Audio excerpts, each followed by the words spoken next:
Cheeky back heel. With ease, Miguel Aziz, his first goal for Portsmouth. Into the path of Smith Rowe, into the box. Smith Rowe scores! A really deserved first goal in Huddersfield Town colours. Welcome back to another episode of Away from Hale End, and truly thank you all for the reception in this first week with the YouTube channel up and running. Got some hits on TikTok with all of you as well. And obviously, thank you to all those on Twitter who've been with me for a while, came over to this platform now, and our audio listeners. It's been a great week. It's been busy. It's a whole nother level to the content, but you know, we're always here for it and excited about it. So this week we actually get to do something a little bit different anyways. It's probably one of the lightest weeks in 3 years of doing this podcast in terms of it's an international break, not a whole lot of our players actually with their international teams. Two of those being Amario, Cozier-Duberry, and Lino, Sousa with the England under-19s. And I was having this chat with somebody on Twitter where they weirdly very much protect that group in particular. There's no match footage. There's no pictures from it. You don't get starting lineups. You don't get details of who scored goals until England website officially posts a match report, which comes with very little detail. For some reason, that age group in particular is incredibly protected.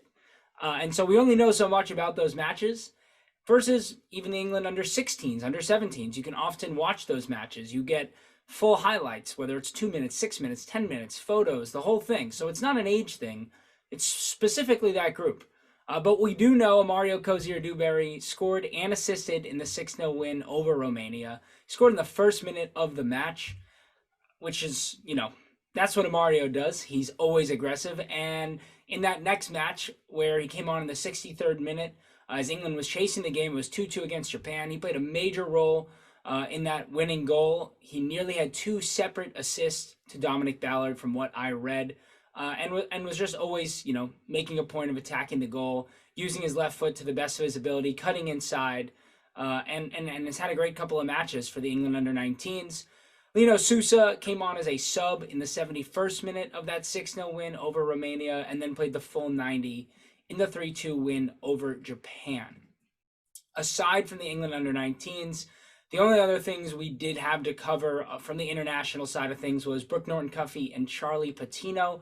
Both were called up by England's under-21 side. However, they did not feature in the match against Serbia. And then, obviously, we've got Nwaneri and Myles Lewis-Skelly with England's under-17s at the Under-17 World Cup, and the two of them have been great alongside the entirety of the England under-17 side. They won their group after 3 matches with New Caledonia, Iran, and Brazil. They won 10-0 over New Caledonia. Nwaneri came on in the 61st minute and contributed with both a stunning goal and an assist. I actually don't know which was better, both with that wizard wand left foot that he has. The goal was just spectacular.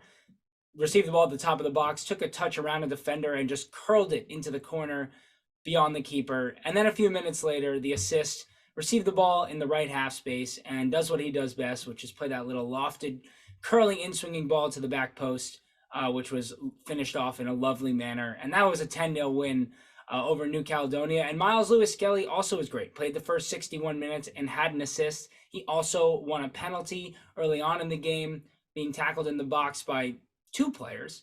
And the assist was just a classic Lewis-Skelly incisive pass. So that was the 10-0 win over New Caledonia. Then they both started against Iran in the 2-1 win. Nwaneri played 59 minutes and Lewis-Skelly played 76 minutes. And then both were subbed on in the 61st minute of the 2-1 loss to Brazil. They did still top the group, as I mentioned, and they will play Wednesday against Uzbekistan. They're now in the knockouts of the Under-17 World Cup. So a big match ahead for the two of them. I'd expect them both to be in the starting 11. I think they've been very careful with the way they've used the legs of all these Under-17s players. Nwaneri is, I think, actually less likely to start, as where Myles Lewis-Skelly plays such a major role in that midfield, and I would be very surprised if he didn't start. In terms of some of the club football that is still going on during the international break, that's those lower leagues, of course. Arthur Okonkwo took his first loss as a Wrexham player in that 2-0 match with Accrington Stanley. He didn't have his best game. He had an all right game. He made 4 saves. 3 of those were diving saves and 2 on shots from inside of the box. But a lot of that came on a bit of a scramble. That was his fault. That turned out to be a goal for Accrington anyway. The opening goal, though, was a penalty that had nothing to do with Arthur. And, you know, you're not going to save every penalty. This one was just struck right down the middle.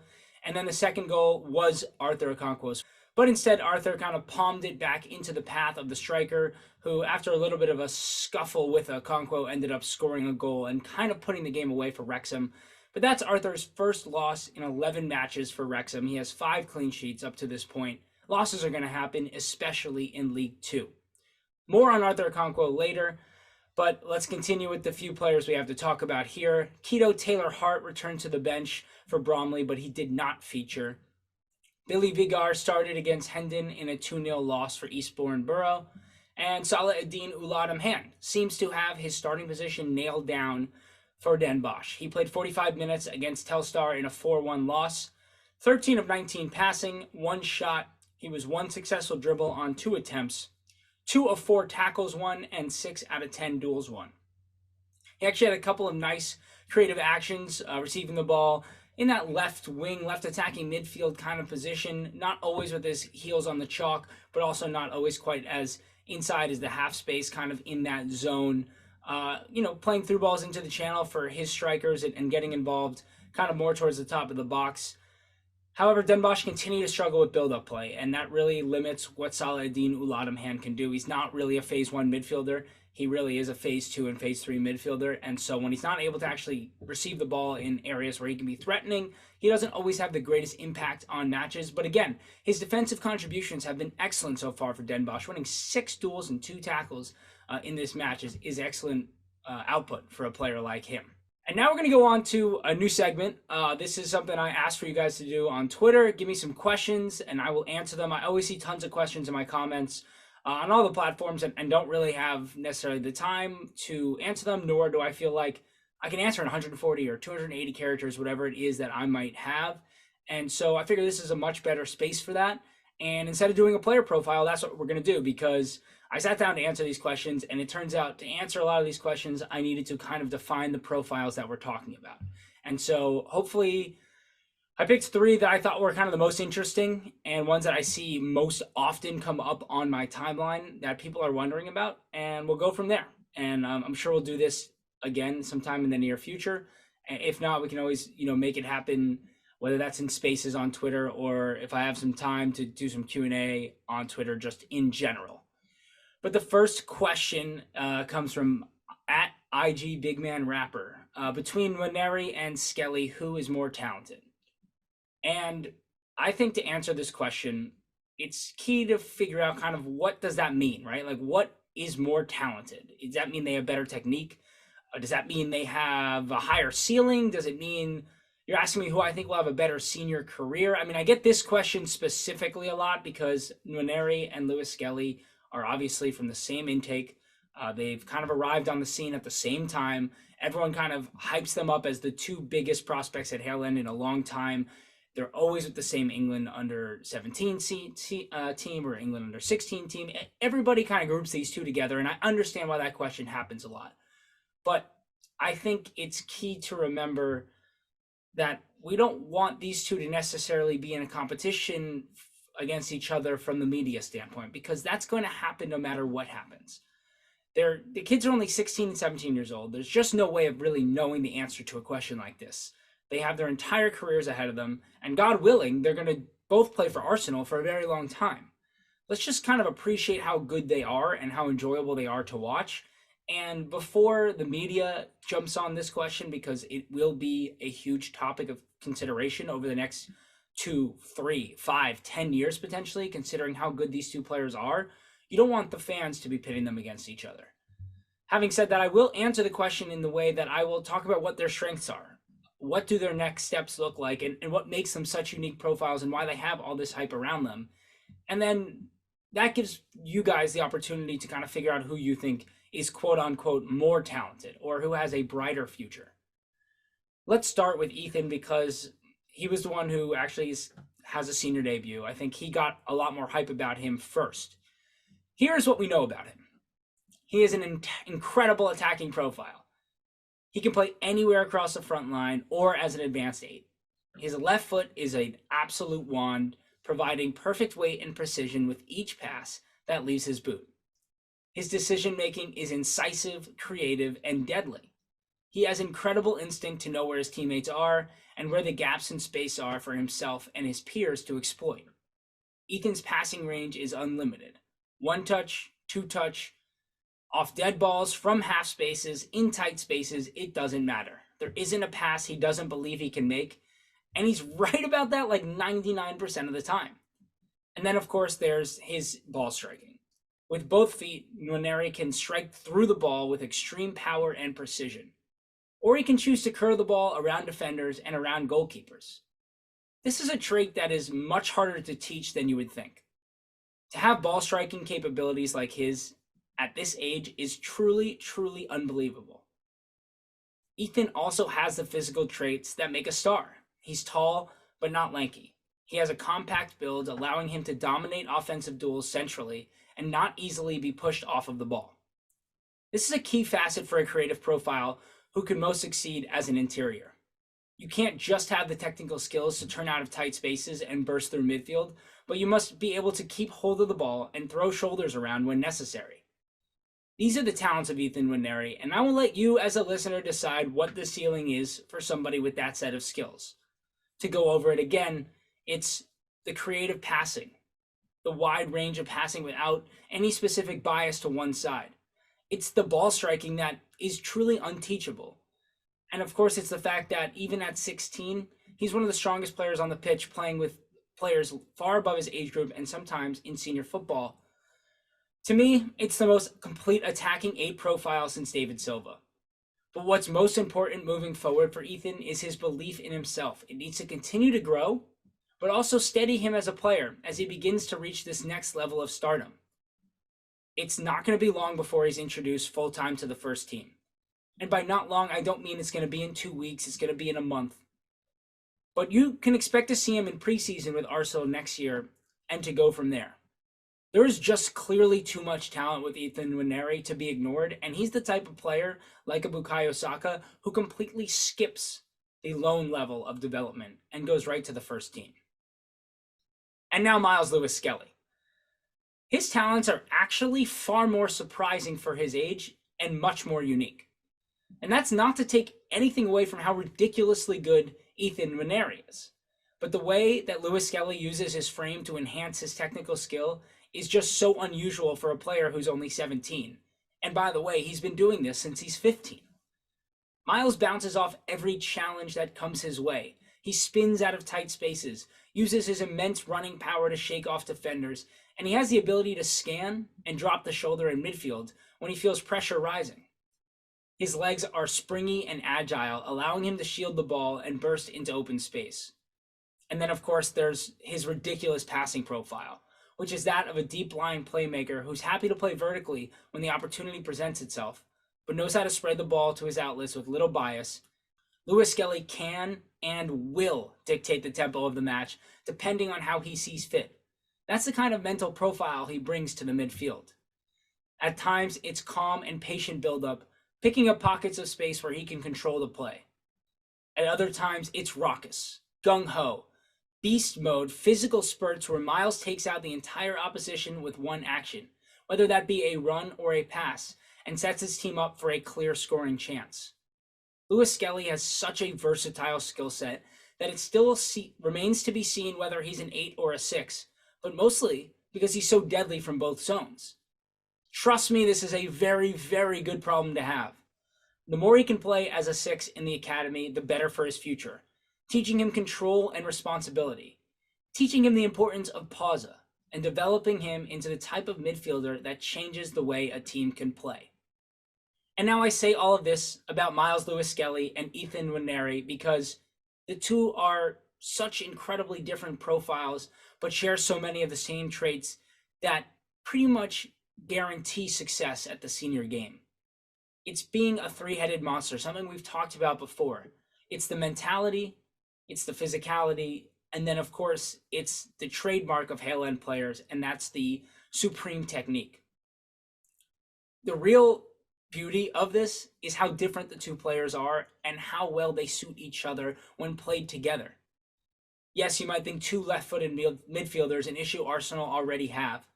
But Nwaneri has no problem using both feet, and neither player is specifically biased to the passing angles that you often see left-footers struggle with. I think this is why I struggle to answer this question so much, and it's not because I don't know the answer, it's because I don't want to know the answer. These two players are so talented, and I just hope we get the chance to see them play together for Arsenal, because getting to see them play together for England's youth setups and Arsenal's youth setup is always a pleasure. So I hope that answered kind of what you were looking for and gave you a better scope of what it looks like for Nwaneri and Myles Lewis-Skelly in the future. But I think the two of them are likely the kind of players that skip the loan stage and should be involved in Arsenal's preseason next year. All right, on to question 2. This is from Sani Uthman. Hopefully that is somewhat right. The question is, no center back has come close to breaking into the first team in like 2 decades. Ayden Heaven, good prospect from the little I've seen. Is he being used temporarily as a center back to help his game in midfield? Or do the club see him as a potential permanent first-team level option at center back? Also, what's up with Walters? It seems he's stagnated. In your opinion, is he first-team ready, even if it only is as a squad rotation option, or does he need a loan to be ready? Or is it a case of just waiting for an opportunity and making the most of it? So, this is actually an interesting situation, and obviously pretty well documented that Hale End is not really known for their defensive products. There hasn't really been any success from any Hale End center backs at any clubs over the past couple of decades. Nobody that's super notable, to say the least. And my initial thought, just from everything that I know about the way Hale End is structured and the scouting, is that it really does come down to the scouting. Arsenal are really mostly known for teaching elite technicians who more often than not succeed as attacking players, whether that's midfielders, whether it's wingers, strikers, like even down to the likes of Jack Wilshere. Think about Jack Wilshere. He was an amazing midfielder, and some of his best actions were from operating in deeper areas. But his traits are really most suited to being a creative menace in the final third. That's just kind of the player that Jack Wilshere was. And truly, it's actually one of the biggest knocks that everyone had on Arsene Wenger, right? It's like you have all of these attacking midfield profiles playing in all these different positions. How does that really work? And that is why I think it really comes down to scouting, and why for years you saw Wenger spend very small amounts on center backs from different leagues, different countries, and try to bring them in and mold them into the type of player he wanted. And more often than not, you saw him play a lot of these midfielders out of position as wingbacks in both the academy and in the first team to help teach them defensive discipline. Defensive discipline was just never a part of Arsenal's structuring. And you can kind of see over the past 5 years that there must have been a change in scouting, because we've started to have these kind of tall, lanky type center backs, the modern center back who's great on the ball. Think of profiles like Zach Aw, Reuell Walters, as that was mentioned, Zayn Monlouis, even Arteta brought in Omar Rekik, and Zach Medley, who didn't work out in ways, was this kind of profile where, yes, they still have the technique that makes you a Hale End player, but they have the physical elements to be a center back and are kind of being taught in that way. So what now? Like, which of these guys do we think can make it at Arsenal? I guess that's a tough question. If you were to ask me last year, I would have guaranteed you that Zach Aw was the guy. I think he was the perfect profile that would succeed in this team at Arsenal. He had everything you could ask for. He stood straight up in defense. He rarely allowed a player to get by him, and he had excellent recovery speed if needed. He's tall, he was fast, physical center back, and absurd on-ball skills, truly. Like, so calm in dangerous areas, an incredible passing range. He could step up, dribble through midfield. He would take on a man, rarely lose the ball in dangerous areas. And it seems that Aw left because he wanted first-team football, and Arsenal neither loaned him out nor were giving him that opportunity. But he left for Southampton and has not played once for them in the championship. He's been playing with their under-21s. So I guess the question is now, how much do you trust my scouting of center backs versus Arsenal's scouting of center backs? I'm not alone on Zach Aw. I've had a conversation with quite a few people in this soccer scouting space who agree with me that Zach Aw is an incredible profile. What there can be said about his mental, about his training, I don't know the details of that. but I would have said he would have been the guy. Now you ask about Reuell Walters. Well, that's an interesting case because I think this question wouldn't be phrased the way it is if Reuell Walters didn't get so involved in preseason just 2 years ago. And that kind of happened out of the fact of there was injuries, there was some transfers going on, players being bought out of contracts. It wasn't clear, the Saliba situation, all sorts of things, bringing in Zinchenko, where there was a need for a defender just to go on the preseason tour. Reuell Walters is incredibly versatile, so it made sense for him to be the guy. And he has the physical size to kind of not just get overpowered at the senior level. So I don't think he's actually stagnated. I think that he was never that close to the senior team last year, and you wouldn't be thinking that had he not played with the first team in preseason. Now, defenders are a hard one to develop past a certain stage because there are certain things you get away with at the youth level. Not every mistake is going to be punished. If you aren't the best in terms of positioning, you're not always going to get punished by smart attackers who know how to get into the right spaces and score goals. These types of things you get away with. And so, to me, what I've seen with Reuell Walters is he's kind of reached that level where under 21 games at this point are good, but they're not great for his development. He's not going against the most physically gifted players, and he is very physically strong. He's going to be stronger than nearly every opponent he comes up against. He's faster than most opponents he comes up against. So what he needs to do now, most likely, is go on loan. The things that have most often plagued him are the things that will really, really hurt him at the senior level, and why I think it's smart to not just throw him into the fire. Maybe in a League Cup game there were chances. I agree. I think there's a big amount of fans who are shouting at Arteta for not using the League Cup to his advantage, or using the FA Cup to his advantage over the years, and not playing these players in those matches. But to be fair, those are the same fans that if we were to lose those matches because youth players were in there would be shouting that, why are we playing Reuell Walters when, this is a cup we could have won. This is another cup that we didn't win. So obviously, to me, those questions are kind of the most annoying. If you either trust Arteta and his man management or you don't trust Arteta. And yeah, I think there's obviously some fault to be placed, and this is getting off topic, but it's not as simple as just throwing Reuell Walters in at right back instead of Cedric in some random match because that's what you want. If we're up 1-0 away to Brentford and you throw Reuell Walters in and he makes a mistake and we then tie that match and go to penalties and lose in penalties, that's the worst thing for a player's development. That sets them back more than they could have advanced in that one game, so you're towing the line. Back to Reuell Walters. As I mentioned, I think he needs to go on loan.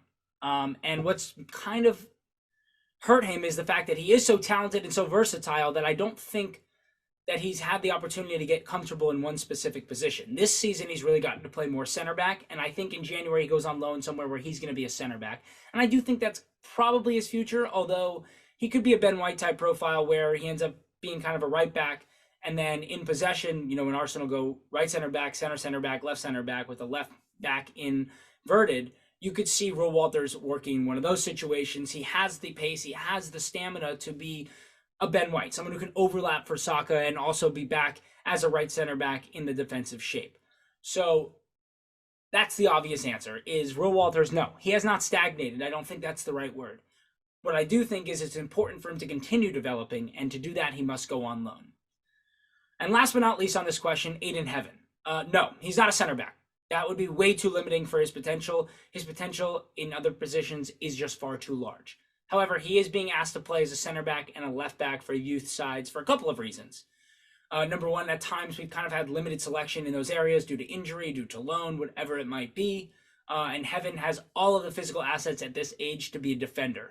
He's bigger and stronger than most center backs are at this age, so he can step in there. And that leads to number two, it's good to teach players defensive acumen who need to beef up that part of their game. If Ayden Heaven's going to be a center midfielder, this is great for his development, to learn defensive actions, to learn defensive positioning, to understand his assignment a little bit better, and how to contribute the most that he can in that position. So that's kind of a long answer on the center back situation.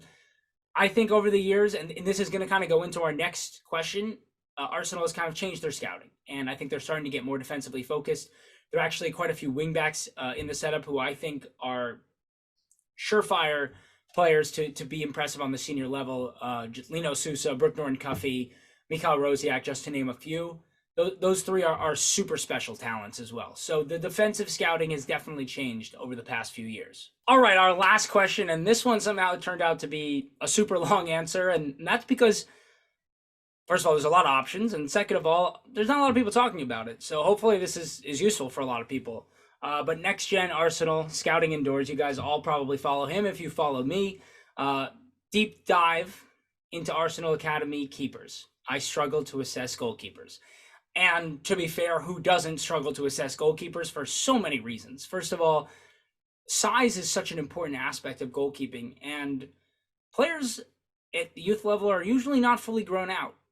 And so what actually is going to happen and how their bodies changes is going to change their ability to be successful or not successful, right? If you're 5'8", you can be an excellent goalkeeper up into a certain age group. But then once you're a certain age, if you haven't continued to grow, you're going to struggle. Players can get more accurate aiming towards the corners, towards the top, whatever it might be, and you're going to get further away from getting to them. However, goalkeepers can have the same issue where if you become too large for your body or your frame and you struggle to actually adjust to that and your athleticism adjusts to that, you can become slow and your reflexes can slow down. So there's a lot to it, and it's hard to assess also because the level that you're coming up against at the youth sides is always a little bit odd. Defenders making mistakes. There's a lot to come from it, and sometimes you can go multiple matches without being tested a lot. It is a really hard thing to digest, and unless you're a real special scout, I don't think there's any way to be 100% certain on goalkeepers. Having said that, I'm going to kind of dissect every goalkeeper at Hale End at the moment, kind of what they've done, what they're successful at, what they're not great at, and potentially what their future looks like. But again, bear in mind, goalkeepers are very, very hard to judge, and some of my opinions on these guys have changed since the last time I probably talked about goalkeepers, which was probably about this time last year. First and foremost, we're going to go with Arthur Okonkwo because he's actually technically not a part of the academy anymore, but he is an academy player and somebody who people ask about a lot and talk about a lot. He has been excellent this year at Wrexham. He just actually suffered his first defeat. We already talked about it on this podcast in 11 matches for Wrexham, but he does have 5 clean sheets. He's an interesting one, and what I want to talk about actually more because I'm interested in talking about what the next steps are for him and how he can best help Arsenal. He had an excellent year last year at Crewe and Sturm Graz. Sturm Graz is in the first division in Austria. And then this year was surprising that he went to Wrexham. But to me, it must be because there's a permanent move in the summer coming, and Wrexham is a high-profile club, as high-profile club as any League 1 or League 2 side, maybe as high-profile club as nearly any championship side, and that, to me, increases value. The question is, how much can we get for Arthur Okonkwo? If you look at Manchester City, they've had excellent success selling goalkeepers in the past few years. Gavin Bazunu went for 15 million. James Trafford went for 19 million. Bazunu played for Rochdale and Portsmouth, and he was downright bad on his first loan, and then only 4 clean sheets and 30 appearances, allowing 57 goals. Then he had a bounce-back season at Portsmouth. I'll give him that. 16 clean sheets and 44 league matches, allowing 51 goals. But 15 million for a player like that who had never played in the Premier League, had never featured for Manchester City, and to a Premier League club is just insane. Like, Arsenal can't sell anybody anywhere who have better backgrounds than that. And then Trafford is even more puzzling. He went for 19 million. He was on loan in League One twice with Accrington Stanley and Bolton Wanderers. At Accrington, he only played 11 matches in all competitions, keeping just 2 clean sheets, and he allowed 26 goals. I mean, that's a disaster.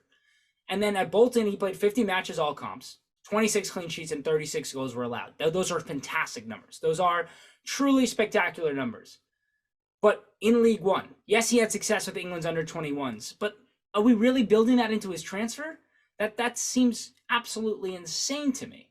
And then going for nearly 20 million to a Premier League side. So my question is, and me trying to figure out is, what can you get for Arthur Okonkwo? This is a player who played 25 matches for Crewe last season, keeping 10 clean sheets, but allowing 30 goals, which is okay for a League 2 side. 10 clean sheets in 25 matches is actually pretty good, and he started off really rough. The second half of that was really good, and it was good enough for him to not only get recalled and go out on a second loan, but go to a team chasing European club football in Sturm Graz, where he was fantastic. He played 18 matches and kept 6 clean sheets, allowed 19 goals. So far this season, he's also been great, as I mentioned. We simply This is all to say we simply must receive a sizable fee for Arthur Okonkwo. Otherwise, we're not moving in the right direction as an academy. The academy is not just to supply players to the first team, but it's to supply funds and resources. And when you can make 10, 12 million off of a goalkeeper being sold, like, that's just such simple money that we must start to create from our academy. It doesn't make sense if we can't get that kind of fee for Arthur Okonkwo, especially if he continues to play this well for Wrexham. That's all there is to it. It's simple. A player who can succeed in Austrian's Premier League needs to be able to be sold for a double-digit fee. Moving on, James Hilson. This isn't a real odd one. He's 22 years old, and he's been on the bench for a few matches with the first team. However, he's rarely played for Arsenal's under-21 since joining from Reading in 2019. Only 6 appearances in 5 years. That's absolutely insane.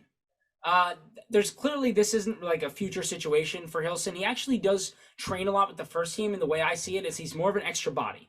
He's a player who isn't training with the academy because he's not really involved with the academy, but he's an extra goalkeeper to have at first team training. It's good for his experience. I don't know what his future holds in terms of professional soccer in any length, but it's good experience for him, and it's good to have him at the club. Ovie Ejairi.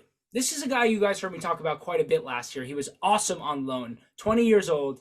He was at Chelmsford for the first half of the year and then recalled and went to the Finnish first side in Finland and went to SJK.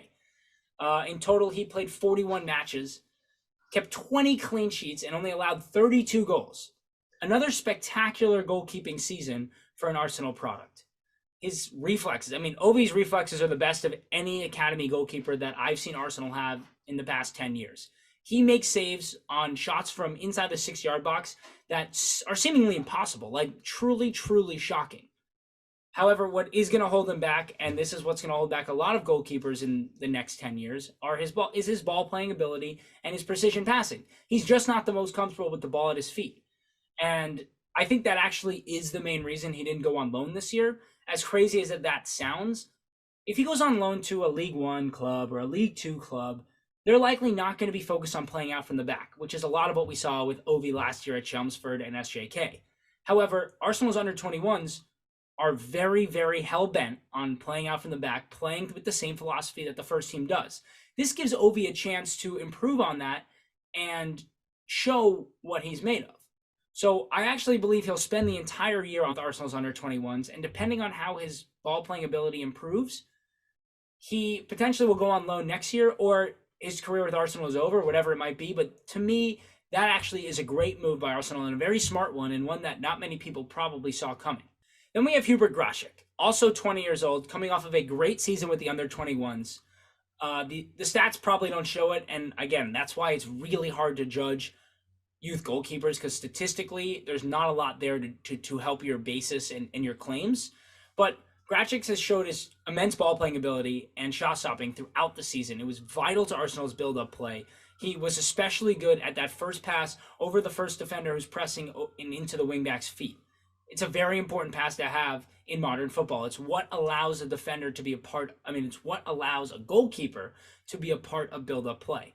He also has incredibly impressive reflexes, but his positioning at times in goal is a little bit suspect. He'll get caught trying to come out and claim a cross, or not quite know where he is between the sticks, and giving up goals that, I think we say this about Jordan Pickford a lot, goals that should have been saved, and you don't want to be one of those goalkeepers.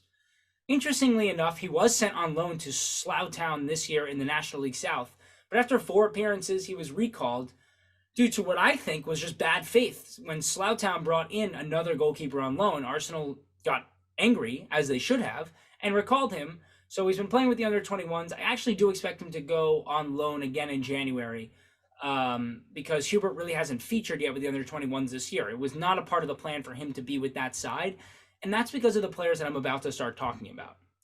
Noah Cooper, first and foremost. He's a 17-year-old keeper who has been highly impressive every time I've seen him play. He has excellent distribution abilities, like an incredible knack for finding an open player. And as I said about Grashik, I would double that with Cooper in terms of his ability to find the wingbacks when they're in space near the touchline. He's an above-average shot stopper, which is good to have. That's something he definitely needs to improve on. And without that, he won't become a future Arsenal goalkeeper. But to me, it's not a matter of athleticism with him. It's a matter of trusting his instincts, and he's gotten better just over the past 6 months as I've seen him play a lot more goalkeeper. He was the keeper for the entirety of that FA Youth Cup run to the final last year, and now he's a part of the under-21s. You can tell when you watch Noah Cooper play that he did grow up as a midfielder. He's just so comfortable on the ball, like not just his distribution, like just every touch he takes, he's clearly not worried that the ball's going to go too far away from him or he's going to get tangled up and get the ball stuck under his feet. He's a midfielder at heart who became a goalkeeper because he needed the playing time. He's one of the scholars right now. He has a real aura about him on the ball, as I mentioned, a real calmness that's exuded with each touch. And next year, he'll fight to be the starting under-21s goalkeeper, followed by what could be a loan spell. And by the time he's 20 or 21 years old, we'll see where he's at. You have to remember with goalkeepers, 17 years old, it's not like Ethan Nwaneri, who could be 2 games away from being in the first team. There's not a lot of 17-year-old goalkeepers who are going to be ever playing at the senior level. So there's a lot of time for Noah Cooper to continue to develop. Then we'll talk about Brian Okonkwo. That's Arthur's younger brother who turns 18 at the end of this year. So he's just nearly 18 and has had multiple quote-unquote loan spells, but not really the traditional loan spell. He had a one-match loan with Hitchin Town last year playing for them. And then this year with Leatherhead, he played for them for the beginning portion of the year and performed quite well. Again, he was a goalkeeper similar to Arthur because of his size. He's just a massive human being, and he fills the goal. He fills the frame. He keeps a lot of shots out strictly due to his size. But it'll be interesting to see how he can contribute to Arsenal moving forward and if he has much of a career at Arsenal in the future. There's 2 goalkeepers at his level who are better than him and who have received a lot more game time, and that's one of the main reasons Okonkwo has gone on these little loan spells. So I wouldn't guarantee he's going to receive a professional contract, considering his competition and the involvement that he has had. And then you've got, who was my favorite goalkeeping prospect for a while, Alexei Rojas Radoroshenko. An incredibly interesting name. He was born in England. He has Colombian and Russian roots. He has featured for all 3 countries at some point in his career. He's an 18-year-old goalkeeper who most recently has been representing Colombia at the under-20 level and has pretty much committed to that being his future country to represent. There's been a lot of talk about that, but he seems to be quite certain of that. He established himself in Arsenal's under-18 team last season and featured 4 times for the under-19s in the UEFA Youth League this year. He is an incredibly highly rated goalkeeper. Of all these goalkeepers, he's probably been talked about the most by those outside of the club, which is not always that meaningful. But again, with goalkeeping scouting, we only have so much information. Rojas is tall, but he's not so tall in which you kind of worry that he won't be able to get down to make saves on certain types of shots. He stands at about 6'2". He has excellent reflexes and very, very good distribution. Not the level of Noah Cooper, but not something that's going to hold him back at this age. He also seems to be one of those goalkeepers who kind of struggles to find his spot between the posts, but he's really commanding in the box. He often sweeps out dead ball crosses with high claims, punches, whatever the situation is in an awfully crowded box, he's able to handle it pretty well. He is competing, though, with Noah Cooper for minutes. The 2 of them are going to compete for the under-21 and under-18 goalkeeper spot basically from January until the end of next year. That is assuming Hubert Grashik goes out on loan. Ovie Ejahiri, we'll see what happens come January. I think Cooper or Rojas could definitely eat into his time with the under-21s. But Rojas and Cooper are going to have a real battle over the next few years to see who is the starting under-21 goalkeeper for the academy. And now we'll talk about the schoolboys, of which there are 3 goalkeepers in this class. We'll start with Jack Porter, who's a 15-year-old who I actually haven't seen that much of yet, so I'm not going to try and dive into things I don't know about. From what I've heard, he's a very, very talented shot stopper. He's represented England at the under-15 level. He's currently a part of the under-16 Arsenal side. He has trained with the under-18s, but he has not represented them. And that's really all I know. He's looking to earn a scholarship for next season, but to be honest, and you're going to hear why, I don't think that he will make the cut. And that's because Kari Ranson and Owen Asamoah are 2 spectacular schoolboy goalkeepers. Kari Ranson is really something special. He's a 16-year-old who's best known for his talents with the ball at his feet. He's already played for the under-18s, and he has featured for England's under-16s. under pressure, Kari is as cool as a cucumber. And it's not normally actually his ability to dribble out of pressure or kind of sustain pressure by holding on to the ball a little bit longer, kind of what we see with David Raya. But instead, Kari will take a first touch pass and place it wherever he wants. He has the true ball playing and passing ability of a midfielder. And he'll play a ball over one side of the defensive line and right in front of the other and drop it at the feet of any attacking player that he wants with these pinpoint passes. He's also an excellent penalty saver, which is an incredible trait to have at such a young age, especially as his body starts to fill out and he grows. He should get even better in that. I'm very, very impressed by this 16-year-old. And then Owen Asamoah. He's a 15-year-old keeper with a little bit of a different skill set, more based around his shot stopping and reflexes, and it's one of the main reasons he's currently England under-16's first-choice goalkeeper.